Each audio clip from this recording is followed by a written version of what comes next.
es la iglesia Puerta de Esperanza, situada en San Lucas, Zacatepeques, República de Guatemala, en América Central. Para la gloria de Dios, nuestra congregación fundamenta su fe en Jesucristo y en las Santas Escrituras. Agradecemos a Dios que hoy se pueda contar con Internet para cumplir con cabalidad el mandamiento de nuestro Señor Jesucristo, que es predicar el Evangelio en todas partes del mundo. Con mucho agrado, ofrecemos hoy la prédica de nuestro pastor general, el licenciado Gustavo Adolfo Bonilla.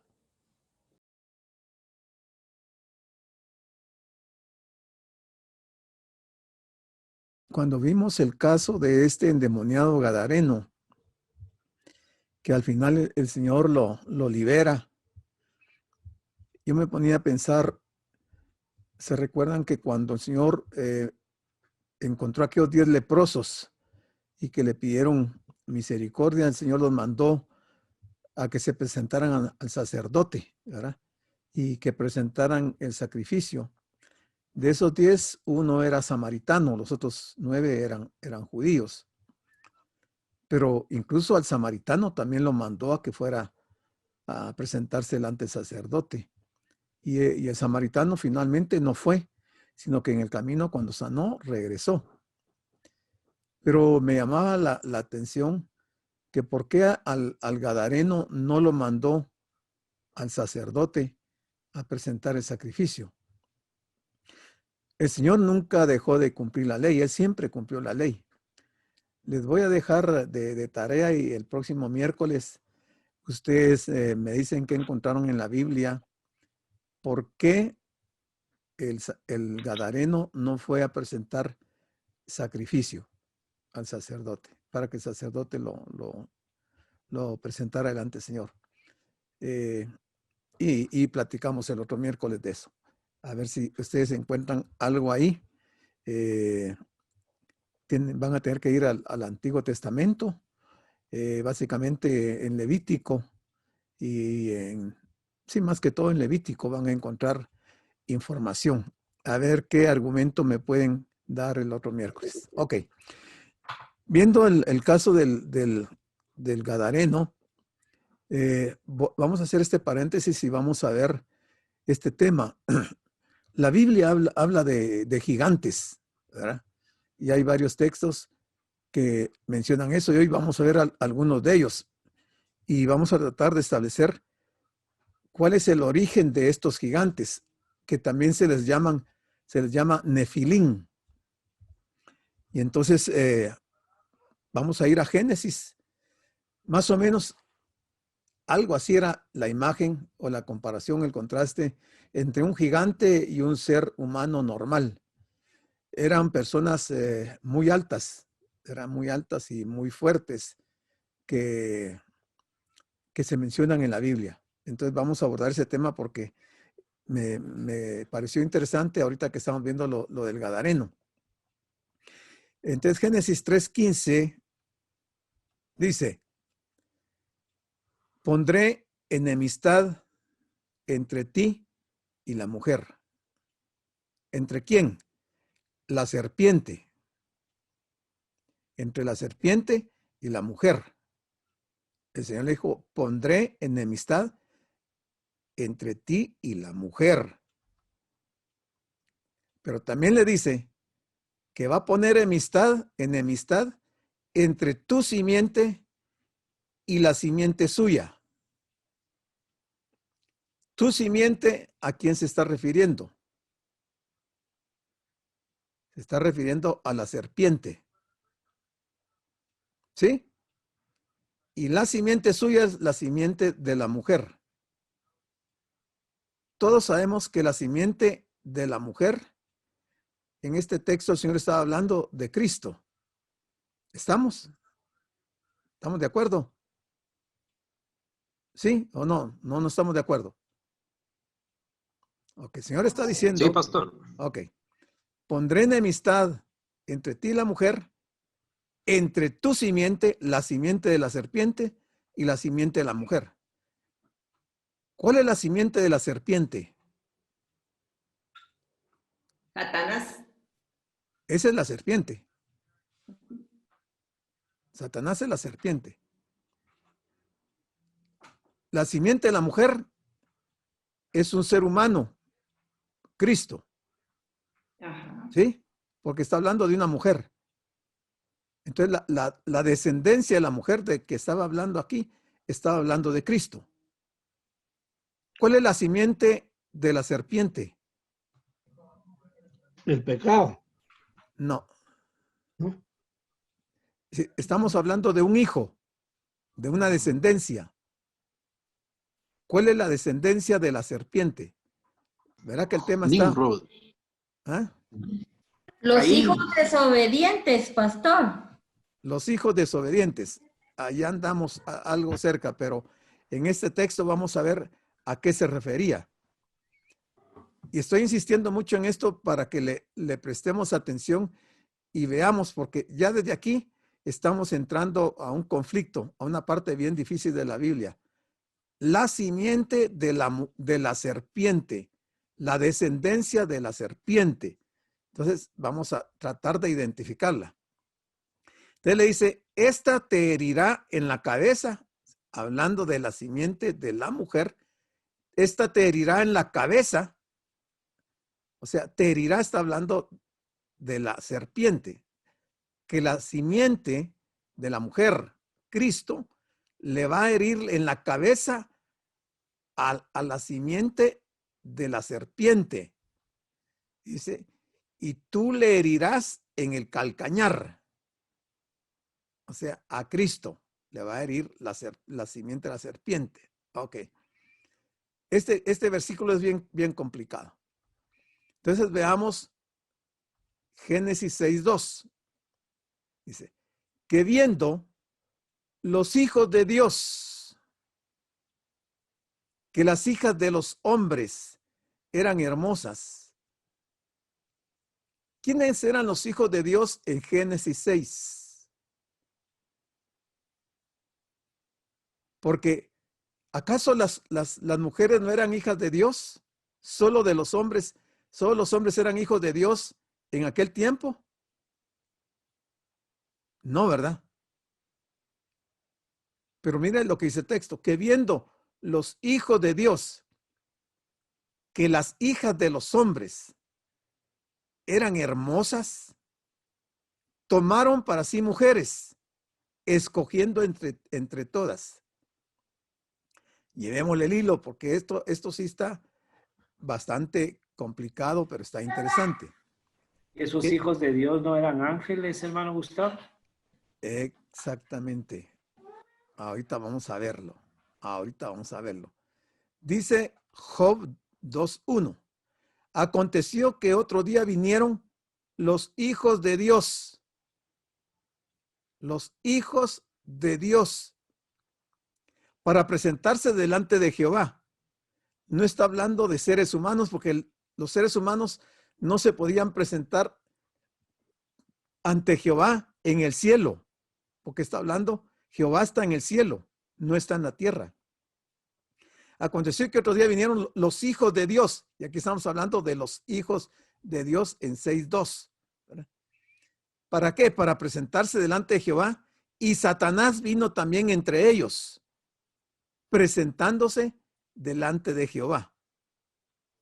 Satanás iba con los hijos de Dios, ángeles, y se presentaron delante de Jehová. Estamos viendo Génesis y estamos viendo Job. La escritura hay que leerla contextualmente para entender, porque si nos quedamos solo en Génesis 6, no entendemos de qué está hablando. Pero cuando unimos Génesis con Job, ya vamos aclarando quiénes son los hijos de Dios, porque ahí lo dice claramente, mire, los hijos de Dios para presentarse delante de Jehová. Bueno, entonces entremos al tema de los gigantes, o sea, los nefilín, nefilín quiere decir los derribadores, o nepilín, que en hebreo es esta escritura, que no, yo no sé hebreo. Eran, dice, según el relato bíblico de Génesis 6, 1 al 4, una legendaria raza de gigantes híbridos. ¿Quiénes? Los Nefilín. Eran una legendaria raza de gigantes híbridos. Entendemos la palabra híbrido. Hoy en día venden carros que son híbridos, que son eléctricos y que son de gasolina. Funcionan de las dos formas. Son carros híbridos. Los gigantes eran híbridos. Y aquí está, mire, surgidos como resultado de la unión antinatural entre ángeles malvados, o sea, demonios, y mujeres humanas. ¿Se está aclarando? ¿Están siguiendo el hilo?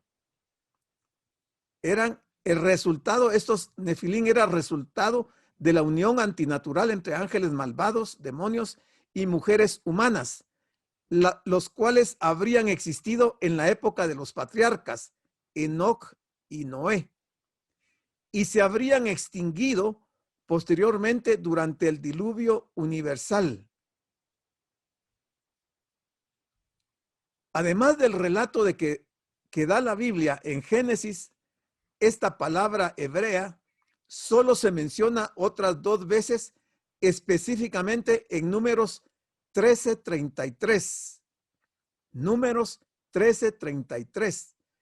¿Qué dice Números 13:33? Aquí está. También vimos allí gigantes.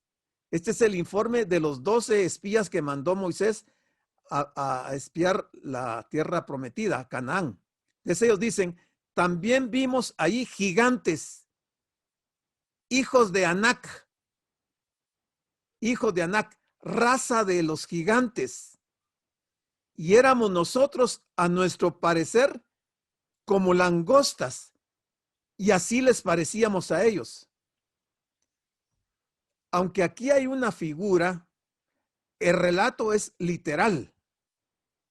O sea, la escena que se está presentando aquí es una realidad. Los judíos, los 12 espías, cuando llegaron a Canaán, vieron que ahí habían gigantes, y cuando ellos se compararon con los gigantes, ellos eran como langostas. Estas son las langostas. Esta es una mano de una persona. Entonces ellos dicen que comparados con los gigantes, se miraban como langostas. En esta otra escena vemos, digamos, aquí hay un hombre y todo esto que se ve aquí son langostas. Entonces los 12 espías dicen que ellos se miraban como langostas comparadas con ellos. Y están hablando de una raza de gigantes, hijos de Anac. Entonces sí existió en aquel tiempo descendientes de gigantes que fueron resultado de la unión de ángeles caídos con mujeres. Dice, en el pasaje del libro de Números se usa la misma expresión hebrea para referirse a unos hombres de gran altura que habitaban en Canaán, los Anaquín o anaquitas o hijos de Anac, en el momento de la conquista israelita de la tierra prometida. O sea, no era de desestimar el hecho de que el pueblo de Israel se hubiera sentido atemorizado, saber que tenían que ir a enfrentar a un pueblo de gigantes, en donde ellos parecían langostas. Sabían que los iban a despedazar. Pero la fe de Josué y de Caleb era tan grande y su confianza tan profunda en Dios que dijeron, no importa que sean gigantes, si Dios los entrega en nuestra mano, nosotros los vamos a destruir. Pero era difícil expresar palabras de ese tipo. De acuerdo al contexto del relato, estos fueron avistados primeramente por los 12 espías hebreos enviados por Moisés, 10 de los cuales dijeron después un reporte que causó pánico entre el pueblo, afirmando que estos hombres eran descendientes de los Nefilín, o sea, antidiluvianos, y que en comparación los hebreos eran como langostas. Este es un caso real, hermano. Esto no es fantasía, esto no es algo inventado. La Biblia lo relata claramente y vamos a ver otros textos. Sin embargo, diversos grupos religiosos, como también biblistas, comparten la idea general de que en este segundo relato, dicho término no correspondería a los mismos personajes mencionados en Génesis. Algunos religiosos, grupos religiosos, dicen que no es, ellos están tratando ese tema y dicen que no son de los personajes mencionados en Génesis. En la mitología universal, los gigantes son criaturas humanoides de tamaño y fuerza prodigiosos. Son seres legendarios que aparecen en historias de muy diferentes razas y culturas. Eso dice la mitología, pero la Biblia no contiene mitología. La Biblia contiene verdades reales, porque si no la Biblia sería un libro de mitologías, de historias, de fantasías, pero no es eso. Suelen ser violentos los gigantes y se dice con frecuencia que aplastan y comen humanos en aquel tiempo. Veamos qué dice Amós 2:9. Yo destruí delante de ellos, hablando Dios al pueblo de Israel, dice, yo destruí delante de ellos al amorreo, cuya altura era como la altura de los cedros. ¿Cuánto mide un cedro? ¿Verdad que no, un cedro no mide la altura de un hombre? Y mire lo que está diciendo Amós, hablando Dios, yo destruí delante de ellos al amorreo, o sea que ellos eran de la tribu de los amorreos, cuya altura era como la altura de los cedros y fuerte como una encina, y destruí su fruto arriba y sus raíces abajo. Esto es lo que dice Amós. Pero ¿qué dice Deuteronomio 2:10? Deuteronomio. Les estoy dando las citas bíblicas para que ustedes las comprueben. Deuteronomio 2:10 dice, los emitas habitaron en ella antes, pueblo grande y numeroso, y vea lo que dice aquí, y alto como los hijos de Anac. Se está comparando que los semitas eran del mismo tipo que los hijos de Anac, gigantes. Dice Deuteronomio 2:11, por gigantes eran ellos tenidos también, como los hijos de Anac. Y los moabitas los llamaban emitas. Los moabitas los llamaban emitas a esos gigantes, los amorreos. Deuteronomio 3:11. Este anterior era 2:11, este es el 3:11. Y vea lo que dice. Porque únicamente Og, rey de Basán, había quedado del resto de los gigantes. Solo Og, rey de Basán, había quedado del resto de los gigantes. Y vea este dato. Su cama, una cama de hierro, no de madera. Cama de hierro. Dice, ¿no está en Rabá de los hijos de Amón?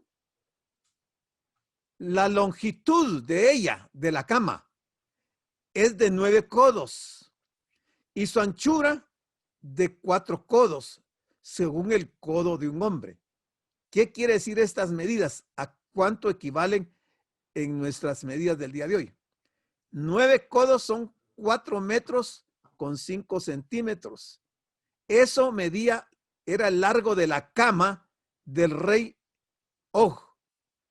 Se acostaba en una cama de hierro de 4 metros 0,5 y 4 codos de ancho, 1.80 metros de ancho, casi 2 metros de ancho.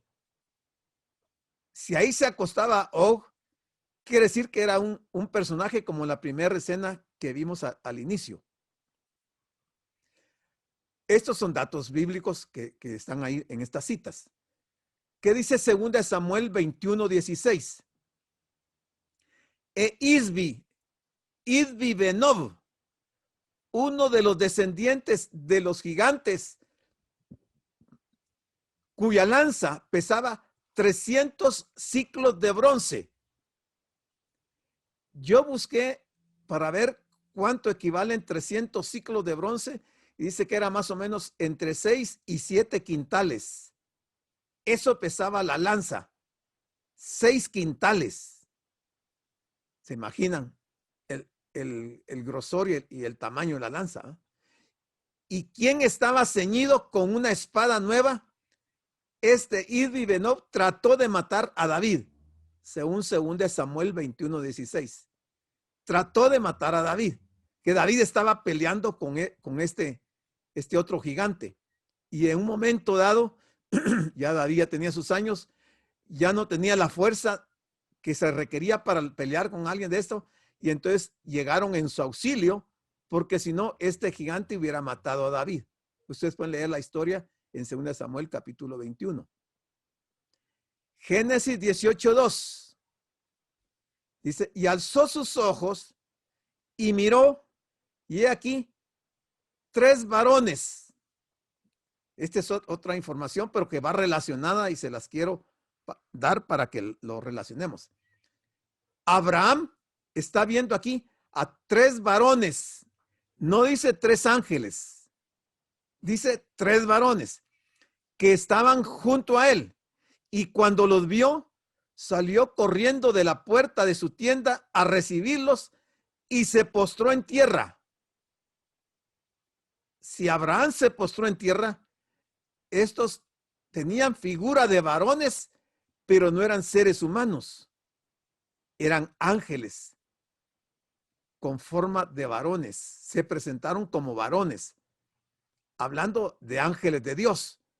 Entonces, Abraham se postró en tierra y dice Génesis 18:8, tomó también mantequilla y leche y el becerro que había preparado y lo puso delante de ellos, y él se estuvo con ellos debajo del árbol y comieron. Los ángeles con formas de hombres comieron como puros seres humanos, pero eran ángeles. 18:22 de Génesis. Y se apartaron de ahí los varones y fueron hacia Sodoma, pero Abraham estaba aún delante de Jehová. Y mira el siguiente versículo. Llegaron pues los 2 ángeles, y aquí estamos hablando de varones, aquí los identifica. Llegaron pues los 2 ángeles a Sodoma a la caída de la tarde, y Lot estaba sentado a la puerta de Sodoma, y viéndolo Lot se levantó a recibirlos y se inclinó hacia el suelo. Génesis 19:5. Y llamaron a Lot, todos los de Sodoma y Gomorra, y le dijeron, ¿dónde están los varones que vinieron a ti esta noche? Sácalos para que los conozcamos. O sea, la gente de Sodoma y Gomorra pudieron ver a los ángeles en forma de varones y habían comido. Abraham les dio de comer. Y ahora esta gente está pidiendo que los saquen para conocerlos, dice, pero conocerlos aquí es para tener relaciones sexuales con ellos. ¿Qué dice Judas 1:6?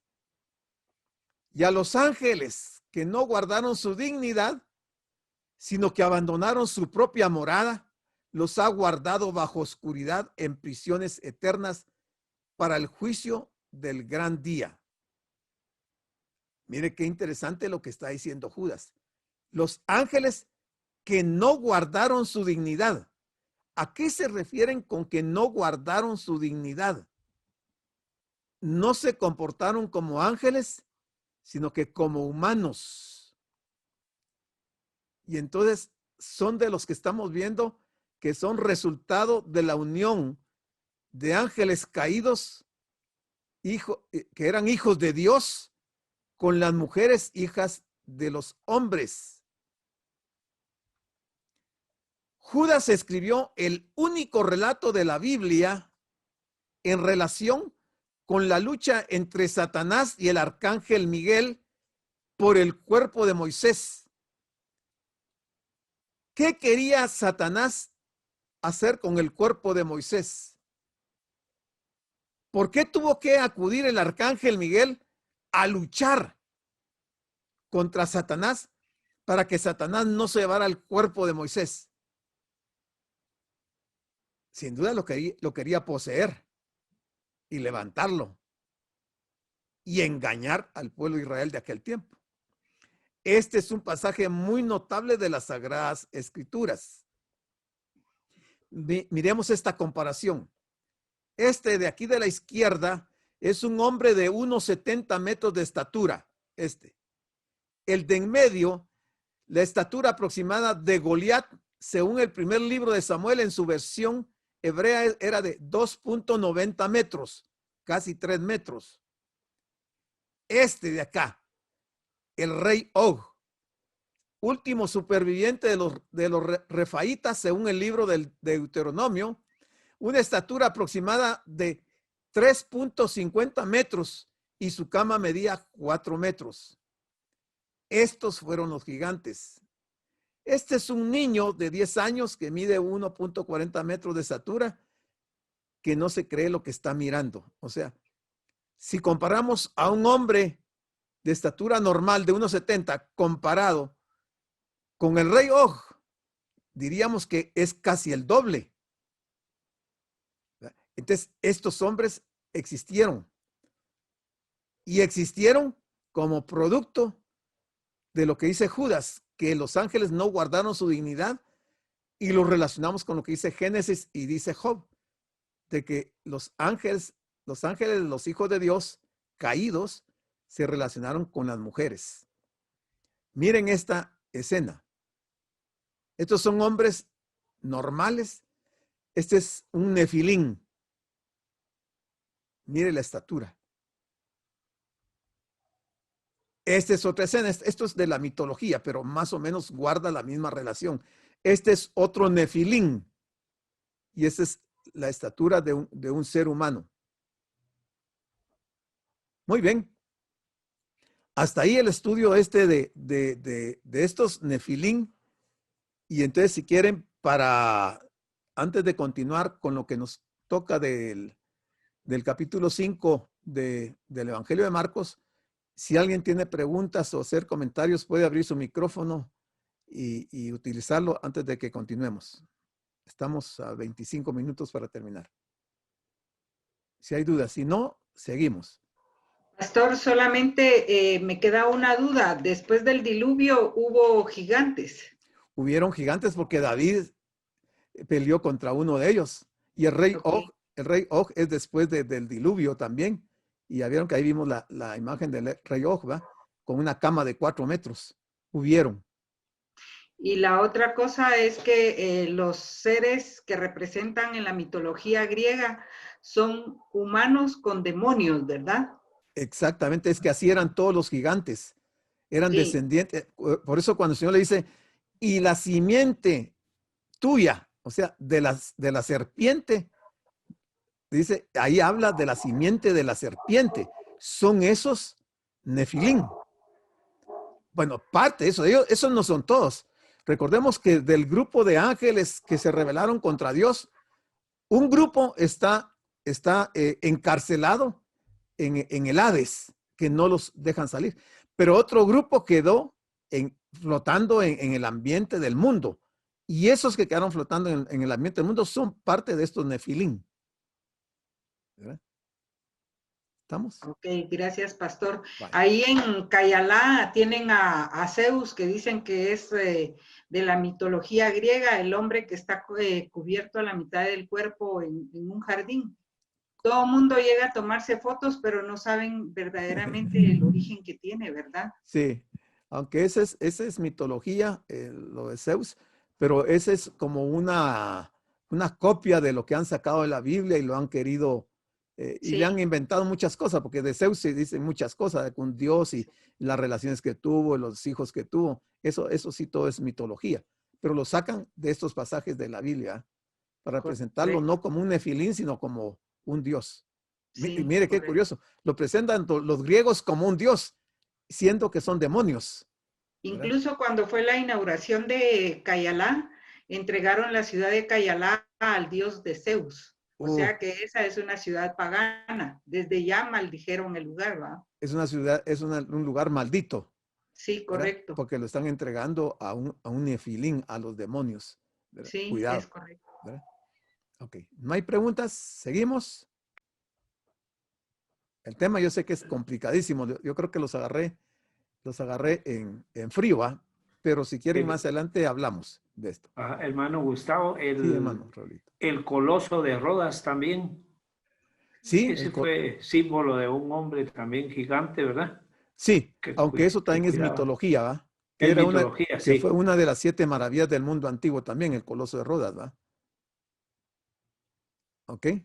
Bueno, entonces cerramos el paréntesis y seguimos con Marcos capítulo 5 y estábamos viendo este pasaje. Aquí está el endemoniado gadareno. El Señor ha llegado a Gadara, ya vimos mucho de esta historia y entonces nos tocaba ver la parte del versículo 13, que medio lo mencionamos el miércoles. Dice Marcos 5:13. Y luego Jesús les dio permiso a los demonios que querían meterse en los cerdos. Les dio permiso y saliendo aquellos espíritus inmundos, entraron en los cerdos, los cuales eran como 2000, y el hato se precipitó en el mar por un despeñadero y en el mar se ahogaron. Es probable que ante la presencia de Cristo y al verse ellos liberados de que el Señor no los mandara al ¿cómo se llama? Al lugar se me va ahorita el nombre, donde están los demonios encarcelados. Sí es el Hades, pero bueno, me voy a recordar más adelante. Cuando ellos ven que no los mandan ahí, entonces entran en los cerdos y se tiran al mar los cerdos. Por supuesto que esos espíritus inmundos no se ahogaron. Los que se ahogaron fueron los cerdos, pero no los espíritus inmundos, ¿verdad? Aquí se nos presenta un suceso importante. Los demonios hicieron un pedido muy peculiar.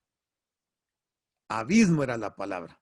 Preferían ir a parar a los cerdos que al abismo. No querían ir al abismo y para ellos era mejor estar en los cerdos, porque luego de los cerdos ellos se iban a liberar para seguir viviendo en ese lugar de Gadara. Entonces, esto es curioso, interesante verlo, ¿verdad? Entonces, no solo el Evangelio de Marcos, pero toda la Biblia ofrece testimonios muy definidos sobre la realidad de los demonios. Los demonios fueron especialmente evidentes durante la vida y actividades de Jesús, pero por supuesto no estuvieron restringidos a ese periodo. Por alguna razón procuran habitar en la humanidad o en seres humanos y buscan manifestar su naturaleza mala a través de seres humanos. Son extremadamente inquietos. Los espíritus buenos nunca procuran tomar posesión de los seres humanos. El Espíritu Santo es la única excepción y él solamente habita en los creyentes. Los demonios pueden poseer a los que no son salvos, pero no pueden poseer a los salvos.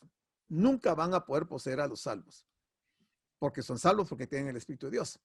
En consecuencia, queda claro que un hijo de Dios no puede ser poseído por el demonio. Estos seres deberían ser llamados demonios y no diablos. Solamente hay un diablo y ellos son llamados espíritus impuros por causa de su naturaleza. Las Sagradas Escrituras no nos explican su origen. Su propósito es la perdición, la ruina, la destrucción del ser humano. Mire, ese es el propósito de los espíritus inmundos. Es la perdición, la ruina y la destrucción del ser humano. Ellos ciertamente trabajan en el programa de Satanás. El Señor Jesucristo tiene poder sobre los demonios. Esa es la gran lección que tenemos que aprender. Parece que los de Gadara preferían tener a sus cerdos que tenerle a él. Mire, qué interesante esto. Los de Gadara preferían tener a sus cerdos que tenerle a él, porque a él le dijeron que se retirara, que abandonara ese lugar. No lo quisieron tener. En este caso, los de Gadara estaban más entretenidos con sus cerdos. Pero hoy en día la gente tal vez no está entretenida con sus cerdos. Tal vez está entretenida con sus trabajos, con sus actividades, que tener a Jesús. Prefieren estar dando todo su tiempo a las cosas que no les van a dar ningún beneficio que tener a Jesús. O sea, que la historia se repite, solo que en diferentes situaciones. Marcos 5:14. Y los que apacentaban los cerdos huyeron y dieron aviso en la ciudad y en los campos y salieron a ver qué era aquello que había sucedido. Fue una noticia escandalosa y llegaron toda la gente al mar a ver a todos los cerdos ahogados.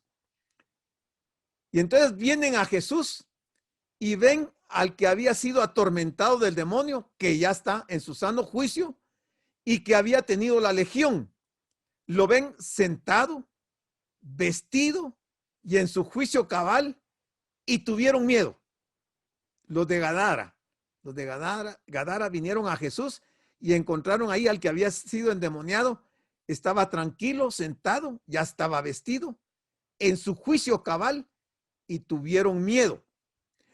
Una vez que los demonios salieron del hombre, el cambio fue radical. Ahora estaba con Jesús, sentado, vestido y en su juicio cabal. Y es que el poder del Señor Jesucristo llega ahí donde ni el gobierno, ni médicos, ni asistentes sociales, ni psiquiatras, ni familia, ni amigos, ni la ciencia pueden llegar. Los que están endemoniados, nadie de estos grupos pueden ayudar a esas personas. Nadie antes había conseguido que este hombre estuviera en paz consigo mismo y con sus semejantes, hablando del Gadareno. Cristo lo había liberado de los espíritus inmundos y había restaurado su libertad y dignidad. Ya no era el loco que andaba desnudo gritando de noche y día por los sepulcros e hiriéndose con las piedras. Era un hombre nuevo, y eso gracias a Cristo. Bueno, sigamos viendo qué nos sigue relatando Marcos, versículo 16. Y les contaron lo que lo habían visto. Como fueron a traer a toda la gente del campo, entonces los que cuidaban a los cerdos les contaron a los que vinieron qué habían visto, cómo le había acontecido al que había tenido el demonio y lo de los cerdos. Les dan un relato completo eso. Y entonces dice el versículo 17, comenzaron a rogarle a Jesús que se fuera de sus contornos. Mire qué tremendo error, desperdiciaron la oportunidad de oro de su vida, porque Jesús estaba llegando y les dio manifestaciones de su gran poder al haber echado a más de 6,000 demonios de un hombre, y la reacción de ellos fue, le ruegan que se vaya de ahí. Tremendo, o sea, increíble cómo el hombre reacciona ante las cosas espirituales. Es curioso que la reacción de todo esto provocó que los habitantes de Gadara fuera de temor. ¿De qué tenían miedo? Aparentemente tenían miedo del poder sobrenatural de Cristo. Su presencia en medio de ellos les inspiraba temor. Así que decidieron que lo mejor era que Cristo se fuera de ahí. Eso es totalmente incomprensible. O sea, en la mente humana, la razón del hombre no puede entender por qué esta gente actuó de esa manera. Pero aquellos hombres se habían sentido golpeados en donde más les dolía: su dinero. Perdieron 2,000 cerdos. ¿Cuánto costarían esos cerdos? Pero pudieron haber sido liberados mucha gente y haber sido sanados, cosa que no tiene precio, porque ningún médico puede sanar a un endemoniado. Como consecuencia de la liberación del endemoniado, ellos habían perdido un gran hato de cerdos, por lo tanto no podían sentir alegría por nada de lo ocurrido. Seguramente por esto le invitaron a irse. Esta gente no valoró todo el bien que Jesús podría haber hecho en la región. No tuvieron visión para saber que pudieron haber sacado tanto beneficio del Señor y lo desperdiciaron. ¿Cuántos más endemoniados enfermos había en Gadara todavía? Cientos de gentes enfermas, endemoniados y todo. Pero ellos le privaron el derecho a esa gente de haber sido sanados. Pero parecía que apreciaban mucho más sus posesiones que las personas. En el conflicto entre los negocios y el bienestar espiritual, los negocios eran lo primero para ellos, como tan a menudo sucede en la actualidad. Son un ejemplo terrible de ceguera materialista. Hoy vivimos en un mundo casi 100% materialista. Vivimos en un mundo de científicos donde lo que menos piensan es en la parte espiritual. No le dan ningún valor a la parte espiritual porque todo es el materialismo. Incontables multitudes siguen prefiriendo a Cristo lejos de ellos por temor a que su comunión con Él sea causa de alguna pérdida material, social, económica o personal. Y así, tratando de salvar sus bienes, pierden lo más preciado, sus almas. Pierden sus almas, aunque preservan sus bienes. Y recuérdense que el Señor dijo que qué precio puede pagar el hombre si perdiere su alma. ¿Cuánto puede pagar un hombre por su alma? Pero prefieren perderla. Y el Señor se fue. Aquellas personas no sabían lo que estaban perdiendo. El Señor no se quedaba o no se queda donde no es bienvenido. Las personas que desprecian al Señor hoy en día, porque al despreciar su palabra se está despreciando al Señor, les va a suceder lo mismo. Finalmente van a parar en lo mismo, porque no están apreciando al Señor. Marcos 5:18. Luego de eso, él volvió a entrar en la barca en la que había llegado. Y el que había estado endemoniado le rogaba que le dejase estar con él. Este es una evidencia, pero bien real, del cambio de un nuevo nacimiento de una persona que habiendo estado totalmente endemoniada y habiendo vivido muchos años entre los sepulcros, en los cementerios, golpeándose, viviendo humillado, ahora le ruega al Señor que lo deje ir con él.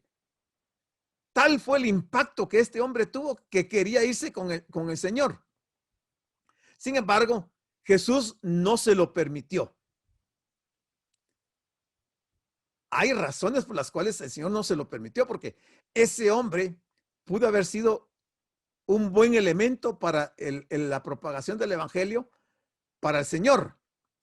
Pero el Señor estaba pensando en algo más, porque le dijo: vete a tu casa, vete a los tuyos y cuéntales cuán grandes cosas el Señor ha hecho contigo y cómo ha tenido misericordia de ti.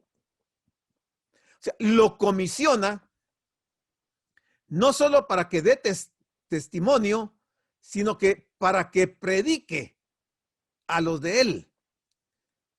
Pero este hombre no había tenido ningún discipulado. ¿Qué podía él hablar de Cristo si no había estado a los pies de Cristo aprendiendo? Sin embargo, el Señor le dice que vaya a dar testimonio. Vete a tu casa, a los tuyos, y cuéntales cuán grandes cosas el Señor ha hecho contigo y cómo ha tenido misericordia de ti. La tarea no era difícil para él. Era solo testificar y hablar de lo que el Señor le había hecho en su vida, porque eso iba a provocar que la gente se interesara y buscara a Jesús, sin hablarles de teología, sin hablarles de tantas parábolas que el Señor les había enseñado a sus discípulos. Entonces lo deja ahí para que en esa región de Gadara hubiera una luz en medio de todas las tinieblas que ahí habían. La petición era evidencia de la nueva vida que ahora tenía. Quien ha sido salvado por el Señor desea estar con él. Eso es lo lógico, lo normal, lo natural, ¿va? Sin embargo, el Señor no se lo permitió, sino que le dijo que se fuera a su casa y a los suyos. Cuando comenzamos esta historia, nos encontramos al endemoniado viviendo solo en los sepulcros. Así que con esta orden, lo que Cristo deseaba era restaurar a este hombre social y familiarmente, para que la familia se diera cuenta que ya no era el endemoniado, el hombre agresivo, el hombre que atacaba a las personas. El hogar debe ser el primer lugar donde el creyente debe dar evidencias de su nueva vida. A veces se nos preguntan, ¿qué evidencia hay de alguien que ha nacido de nuevo? Yo creo que los mejores testigos son los de casa, porque en la iglesia todos nos parecemos. Todos actuamos de acuerdo a las normas de la iglesia, pero ¿cómo actuamos en la casa? Entonces, en la casa es donde sí pueden dar evidencias de si nacimos de nuevo o no nacimos de nuevo, porque ahí no podemos engañar. Ahí la esposa no puede esconder el hecho de que su esposo le trata muy mal, que la humilla, que abusa, no solamente en forma sexual, sino que en forma psicológica, sino que abusa también con palabras y se cometen tantos abusos. Pero en la iglesia somos otra clase de personas y decimos que hemos nacido de nuevo, ¿verdad?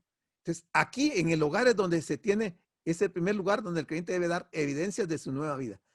Si en el hogar tenemos evidencias y testimonio de que hemos nacido de nuevo, entonces sí, verdaderamente hemos nacido de nuevo. Porque en el hogar es donde mayormente se ven las reacciones normales o reales de las personas. La verdadera actividad misionera comienza en la casa. No es coherente hacer grandes esfuerzos a favor de la evangelización en otras partes del mundo, mientras que desatendemos la educación cristiana de nuestra propia familia. No sirve de nada ir a evangelizar al lugar más lejos del mundo si en nuestra casa no estamos haciendo esa función, o lo que estamos haciendo es contrario. Solo tenemos una religión y solos nos estamos engañando. Además, el Señor le dio una misión. Cuéntales cuán grandes cosas el Señor ha hecho contigo y cómo ha tenido misericordia de ti. Su misión consistía en testificar de las grandes cosas que Jesús había hecho con él, precisamente en la región donde no habían querido admitir la obra personal del Salvador. A pesar del rechazo de los gadarenos, el Señor en su misericordia les dejó el testimonio del hombre sanado y liberado. Nadie necesitaba más al Señor que ellos, los de Gadara. Si alguna región necesitaba al Señor, era Gadara, y lo despreciaron, lo menospreciaron, lo sacaron, lo invitaron a irse, no le dieron una bienvenida, no lo acogieron, perdieron la oportunidad de su vida. Ya nunca más el Señor regresó a Gadara, nunca más volvió a regresar a Gadara.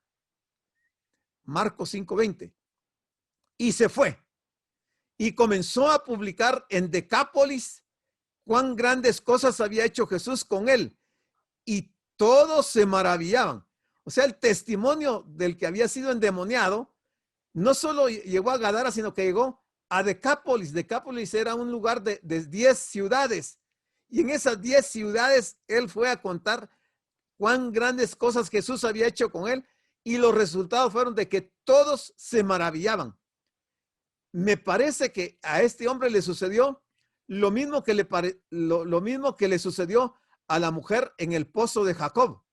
Cuando el Señor le declaró su vida, ella fue a Samaria a contar que ahí en el pozo había un hombre que le había declarado toda su vida, y entonces toda Samaria descendió a buscar al Señor, y dice que se convirtió Samaria y ya no querían que él se fuera de Samaria. Igual parece que sucedió aquí. Todos los de Decápolis, al maravillarse, buscaron al Señor porque habían conocido quién era el que les estaba testificando, que había sido el endemoniado. Cuando Jesús estuvo en Decápolis, este fue un primer contacto con la civilización griega. Y el hombre que había estado poseído por la legión de demonios y a quien Cristo salvó, fue el primer misionero que el Señor mandó a predicarles, prácticamente a testificar, porque no predicó mayor cosa. En cuanto a la labor que realizó, hay que subrayar que su gozo y gratitud le llevó mucho más allá de su propia ciudad, extendiendo su actividad misionera por todo Decápolis. Es que, hermano, tiene que haber gratitud en uno cuando uno reconoce que el Señor lo ha salvado. Yo no puedo entender que la gente no tenga gratitud para con Dios, saber de que nos salvó la vida. Hubiéramos ido a parar al infierno si Él no nos hubiera encontrado. Y ahora que somos hijos de Dios, ¿cómo es posible que no actuemos igual como este que había sido endemoniado? Hay que dar testimonio, hay que hablar de la palabra, hay que hablar de Cristo, hay que decirle a la gente que hay oportunidad para salvarse, pero hay que hacerlo. Hay que tener gratitud de lo que Dios ha hecho en nuestras vidas. En cierto sentido, podríamos decir que el gadareno pudo hacer lo que le impidieron a Jesús. Realmente lo que no le dejaron hacer a Jesús, lo hizo el gadareno. Marcos 5:21. Como él se volvió, o sea, se vuelto a la barca, pasó otra vez Jesús en una barca, dice, a la otra orilla. Se regresó. En la misma barca que llegó, se regresó. Y se reunió alrededor de él una gran multitud. Y él estaba junto al mar. Aquí ya está llegando, ya ha llegado a la otra orilla, después de regresar de Gadara. ¿Y qué pasó aquí en la otra orilla? Dice 5:22. Y vino uno de los principales de la sinagoga, llamado Jairo. Y luego que le vio, se postró a sus pies. No le importó que ahí estuvieran los discípulos y hubiera multitud de gentes. Él se postró y era uno de los principales de la sinagoga. Y recordemos que los de la sinagoga eran los judaizantes, que también rechazaron a Jesús muchas veces, por lo cual él ya no les enseñó en las sinagogas, sino que se fue a la orilla del mar y a otros lugares. Pero este principal de la sinagoga se postró a sus pies. Claro que no fue por una situación meramente de que él estuviera compenetrado a quien era Jesús. El haberse postrado a los pies de Jesús tenía una razón de ser. Ahí hay una imagen donde se supone que ese es Jairo, y ahí está el Señor, ahí está postrado y ahí está toda la gente viéndolo. Este pasaje, junto con los dos anteriores, completan una serie de historias en las que el Señor Jesucristo se enfrentó a 4 elementos adversos para el hombre y contra los cuales se encuentra impotente el hombre. Las fuerzas hostiles de la naturaleza. Recordemos que la barca en medio del mar, la tempestad que se levantó y el Señor calmó el mar y el viento. También la impotencia de los poderes espirituales de la maldad, el endemoniado gadareno, y las enfermedades incurables y la muerte. Estas son las 4, 1, 2, 3 y la muerte 4. Son las 4 que aquí mencionamos. ¿Dónde estamos? A ver aquí. Una serie de historias. No, sí son 4. Bueno, los principales de las sinagogas estaban por encima de los ancianos. Oiga, los principales estaban por encima de los ancianos de las sinagogas locales. Aquellos grupos de ancianos constituidos por oficiales laicos estaban a cargo del arreglo de los servicios y supervisión de los asuntos de las demás sinagogas. ¿Por qué permitió Jesús que la hija de Jairo muriera? Que es el caso que vamos a ver. ¿Acaso no sabía Jesús que si se demoraba moriría esta pequeña niña? Por supuesto que lo sabía. Primero, Jesús se detuvo para demostrar lo importante que era lo que tenía que enseñar. Ante la muerte de una persona, en el plano espiritual, lo más importante es enseñar la palabra. El Señor sabía que la hija de Jairo estaba a punto de morir, pero en primer lugar, era más importante enseñar la palabra a la gente que lo necesitaba. Esta era una cuestión de vida o muerte, y Jesús optó por enseñar el evangelio a la gente en lugar de salvar la vida de la niña. Los que creyeron el evangelio, obviamente, ni siquiera se dieron cuenta de esto, pero los que rechazaron a Jesús miraron este acto con desdén. Uno puede ver la situación tan tensa que esto produjo cuando vinieron unos a decirle a Jairo: tu hija ha muerto. ¿Para qué molestas más al maestro? Y lo vamos a ver en el versículo 35. Segundo, ya no nos va a dar tiempo. Son las 8 en punto. Lo vemos el próximo miércoles. Vamos a ver la segunda parte de este versículo que estamos viendo, el 22.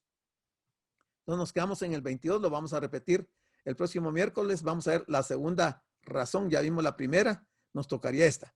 Ok, hasta aquí llegamos entonces, hermanos. Muchas gracias por su tiempo. Si hay preguntas, nuevamente abren sus micrófonos para hablar, para preguntar respecto al tema de lo que hemos visto.